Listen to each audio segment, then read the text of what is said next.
Dear William and Christ-Centered Church's ministers, is there any one of your ministers, or you even, available to address the issue of homosexuality in the church?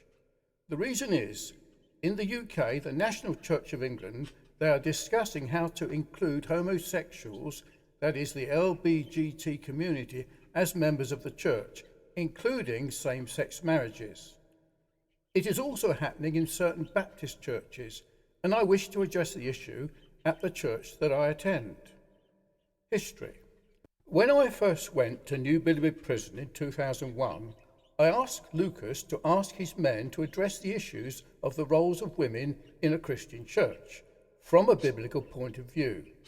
It was my thinking that since some of your inmates had been converted in prison and they had read the Bible for themselves, they could give an account of the roles of women in the church without the influence of the churches in the free society who were unable to address the matter.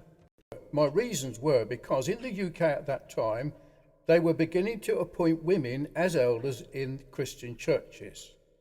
However, Lucas did not wish to let this happen because he did not wish to upset the women, as the inmates depended upon the women pastorals to supply them with things within the prison.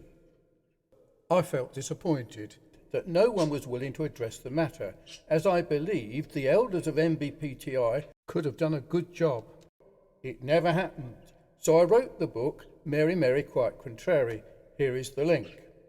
And now, 20 years later, all over the UK, many churches are appointing women as elders in Christian churches, and following on, the issues of LGBT have arisen, as I mentioned in Mary, Mary, Quite Contrary. I feel it would be a good testimony for the cause of the Lord Jesus Christ if the issue of LGBT activity could be addressed by Christ-centered churches, and I would like to publish your findings. What do you think? Here is the link to the C of E Church supporting the views of including the LGBT community in the church. Holyrood C of E Church. There's the link. And here is the link to 3 talks delivered by the Reverend Richard English in support of the subject. Here it is, LBGT playlist.